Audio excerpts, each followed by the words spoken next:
How to add audio in Canva.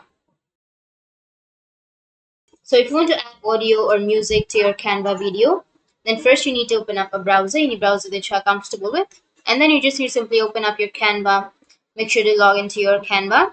And you can go with the video section of Canva and you can start editing a video. So once you have the video, now what you need to do is simply go with the upload option, which will be on the left side.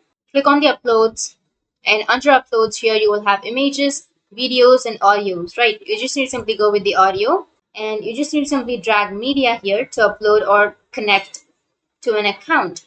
So you just need to simply drag and drop your audio if you want to, or you can also connect it to an account, for example, Instagram account or a Facebook account. So I'll be uploading from my laptop, or you can simply record yourself.